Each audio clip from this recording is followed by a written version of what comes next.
द्विवेदी जी फरीदाबाद से। राधे राधे महाराज जी। महाराज जी, मेरा प्रश्न कर्ज के संबंध में है। आपके श्रीमुख से सुना है था कि अगर किसी का 1 रुपया भी कर्ज हो जाए तो दोबारा जन्म लेना पड़ेगा। तो महाराज जी, इसी चीज पर सुनकर मैं बहुत परेशान हो गया था। 1-2 रुपए तो इधर उधर हो ही जाते हैं महाराज जी। महाराज जी, अनजाने में अगर कर्ज हो जाए। अनजाने की बात नहीं, लेकिन जानकर हम बेईमानी ना करें किसी की। अनजाने में ऐसे तो कोई बात नहीं है, लेकिन जानकर हमने किसी से 500 रुपया लिया है या 500 रुपये की चीज ली है तो मुझे अपने जीवन में चाहिए कि बहुत जल्दी निपटा दें, हम उसका कर्जा ना लें। बहुत ईमानदारी और धर्म से चलने पर ही हमें भगवत प्राप्ति होती है।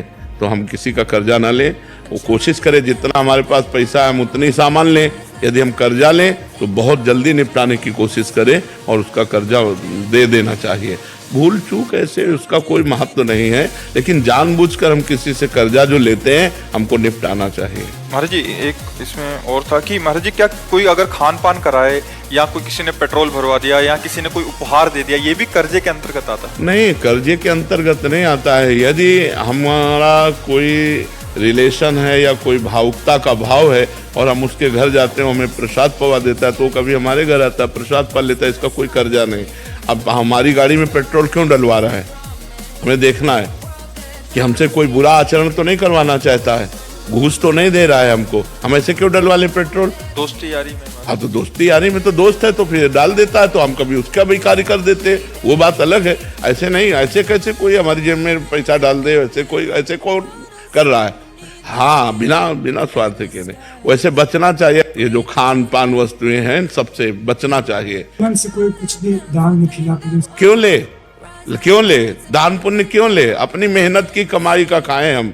हाँ, निमंत्रण में जा रहे हैं तो हम उसको निमंत्रण देते, वो हमको निमंत्रण दे रहा, वो खा रहे हो। बात अब रोड में कोई हलवा पूड़ी बांट रहा है, ऐसे थोड़ी करने का तुम्हारा अधिकार है कि ऐसे दे दो। तुम गृहस्थ हो, अगर तुम उसके 2 पूड़ी और हलवा पाते हो तो 100 रुपया निकालो, वहां रखो, चलो अपने धर्म से चलो, तो बात अलग है। तुम्हारे सारे सुकृत ले रहा है वो, परिक्रमा लगा रहे हो तो तुम्हारी परिक्रमा का पुण्य ले रहा है वो, तब वो हलवा हाथ जोड़ के खवा रहा है, भैया वो हलवा खा, वो चतुर है। ऐसे थोड़ी है कि तुम्हें फ्री पवा रहा है। अपने बुरा तो खिला नहीं सकते तो खाओ नहीं। हाँ, अपने धर्म की कमाई खानी चाहिए, अपनी मेहनत की कमाई खानी चाहिए। हाँ। हम जैसे 4 दोस्त आए हैं, हमारे साथ एक वो दोस्त, वो जैसे कल हमें खिला दिया बड़े होटल में। देखो दोस्त की बात अलग है। अगर वो करोड़पति है तो अपने हिसाब से खवाएगा, तो जब हमारे घर आएगा तो हम बोरा में बिछा करके उसको रोटी दाल पवाएंगे, वो बात अलग है। दोस्त का वो कर्जा नहीं माना जाता है। कर्जा एक अलग चीज होती है। ये खान पान लोग, वो हमको रबड़ी पवा रहा है, हमारी सामर्थ्य, तो हम चाय पिला रहे तो तुम्हारी चाय उसकी रबड़ी की समानता कर ले गए, क्योंकि आप गरीब आदमी हो, धनी है और दोनों दोस्त हैं, तो 1000 रुपये का भोजन पवा देता है, हमारे पास पानी है तो हम केवल पानी पिला देते हैं, तो बराबर हो जाएगा। अपने मन से कोई दे दे, हाँ भाई ले लो। क्यों ले? ये भी तो होना चाहिए। क्यों ले? हराम का क्यों ले? हराम के खाने की आदत क्यों बनावे? नहीं लेना चाहिए। मेहनत की कमाई हम ऐसे क्यों ले ले? ऐसे अधर्म की बात नहीं। अभिषेक रघुवंशी जी।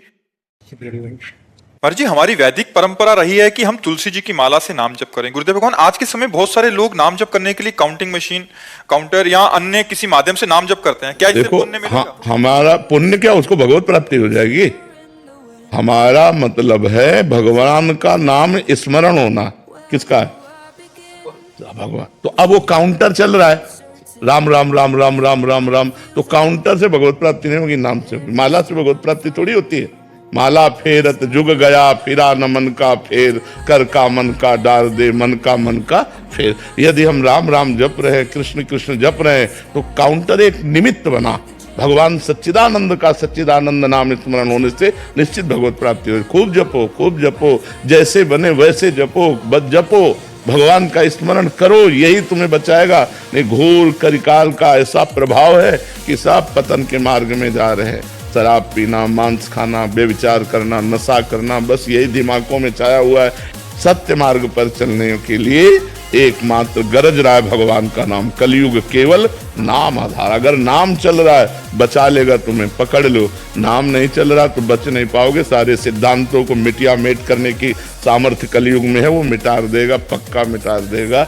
उसकी ऐसी बातें हैं कि वो तुमसे पाप भी करवाएगा और आपको ये भी साबित कर देगा कि आप धर्मात्मा हो, चिंता मत करो। कलयुग बहुत गिराने वाला है। और नाम जब करोगे तो थोड़ी भी गलती तुम बर्दाश्त नहीं करोगे, तुम्हारा हृदय जलने लगेगा और भगवान से रो के कहोगे भगवान ये गलती दूर कर दो, मेरे अंदर है। नाम नाम कलयुग में केवल नाम। अगर नाम में विश्वास हो जाए तो सब बात बन जाए। सबसे कठिन है नाम में विश्वास होना।